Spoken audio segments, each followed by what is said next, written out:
সম্মানিত আমার ছেলেদেরকে বিশেষ করে বলতেছি, আল্লাহর ওয়াস্তে পাগল হয়ে যায় না বেটা। আপনার একটা তকদির আছে, ওই তকদির থেকে কোন আপনি বের হইতে পারবেন না।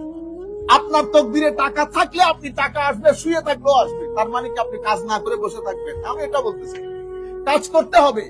কিন্তু আমি যেরকম পাগলামি শুরু করেছি যে একদিনের মধ্যে, এক বছরের মধ্যে আমাকে $1,00,000 ইনকাম করতে হবে, মনে রাখবেন প্রথম বছরে যদি $1,00,000 ইনকাম হয়, দ্বিতীয় বছর থেকে আপনার ঘুম হারাম হয়ে যাবে। আপনি ন্যাচারাল যেই ডেভেলপমেন্ট সেটার বাইরে চলে গেছেন। ন্যাচারাল ডেভেলপমেন্টের বাইরে চলে গেলে আপনি টেনশন, পৃথিবীতে অনেক কিছু আছে এনজয় করা, সময়কে এনজয় করেন, টাইমকে এনজয় করেন, জায়গাকে এনজয় করেন, মা বাবা ভাই বোন আছে এদেরকে এনজয় করেন, এদের কোম্পানি এনজয় করেন। আজকে আছে বলে আপনার মাথায় আসতেছে না, কালকে পাবেন না, $1,000,000 খরচ করলো কেউ আসবে। এই যে আমি ঘরের মধ্যে একসাথে ভাত খেতে বসেছি, আপনারা যান 12টা পর্যন্ত ঘরে আসেন, মা বাবা বসে থাকে, আপনি $1,000,000 কামাই করতেছেন। আরে বেটা ঘরের মধ্যে গিয়ে একসাথে বসে খায়া নেই। এই যে একসাথে বসে খাচ্ছি, এই সুযোগ আর পাবি না। $1,000,000 হয়তো এক সময় আসবে, কিন্তু এই সুযোগ আর আসবে না। মা বাবা যখন একটু সাইটের বাইরে চলে যায়, তাদেরকে লুক আফটার করেন, তাদেরকে সময় দেন। 2 ঘন্টা কম কাজ করেন, তাদেরকে সময় দেন। আপনার জীবনে টাকারও দরকার, বরকতেরও দরকার, দুয়ারও দরকার। সবকিছু মিলে আপনার জীবনকে পিসফুল করবে। শুধু টাকাও শান্তি দিতে পারে না, শুধু বরকতও শান্তি দিতে পারে না। ব্যালেন্স করেন লাইফের মধ্যে, তাইলে এরপরে ফুল ক্রিয়েশনের সাথে আদালত, এরপরে নিজের সাথে নিজের আদালত। আমি যখন নফসের কথা শুনবো, নফসের কথা শুনে কল্প বাতেনকে ইগনোর করব, তাহলে এটা ব্যালেন্স হইল না।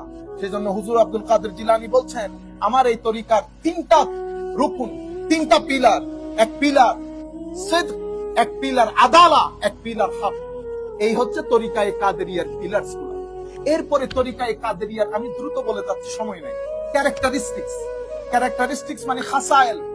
হুজুর আব্দুল কাদের জিলানী দুনিয়া থেকে চলে যাবেন, সন্তান শেখ আব্দুর রাজ্জাক রাদিয়াল্লাহু তাআলা আনহু ওনাকে ডেকে বলতেছেন, বেটা 7টা জিনিস তোমার মাথায় রাখবা।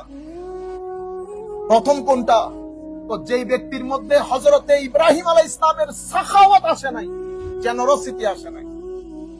হযরত ইব্রাহিম আলাইহিস সালাম, যেই ব্যক্তির মধ্যে হযরতে ইসমাঈল আলাইহিস সালামের রেজা আসে নাই।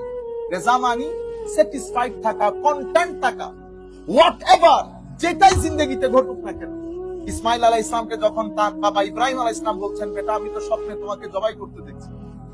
হযরত ইসমাঈল বললেন, বাবা কোনো অসুবিধা নেই, ইফআল, আপনি করেন সেটা। এটাকে বলে রেজা, মানে আল্লাহর হুকুমের সামনে সারেন্ডার করে দেওয়া। তাইলে সাখাওয়াতে ইব্রাহিম, রেজায়ে ইসমাঈল এবং সবরে আইয়ুব, 36 বছর, মতান্তরে 32 বছর, 26 বছর উনি রোগে ভুগেছেন। শেষ পর্যন্ত পুরা শরীরের মধ্যে পোকা ধরে গেছে। শেষ পর্যন্ত পোকা যখন কলব বাতেন, হার্টকে আঘাত করা শুরু করছে, তখন আল্লাহর দরবারে ফরিয়াদ করেছেন, আল্লাহ যা কিছু হয়েছে, কিন্তু আমার জিকির জারি ছিল। কলব এবং জবান যদি পোকায় কামড় দেয়, মাওলা জিকির করবো কি করে, আমি বাঁচবো বা কি করে? তখন আল্লাহ রহি করলেন, আইয়ুব দোয়া করো। হযরত আইয়ুব দোয়া করলেন, রব্বি ইন্নী মাসসানিয়াদ দর ওয়া আনতা আরহামুর রাহিমিন।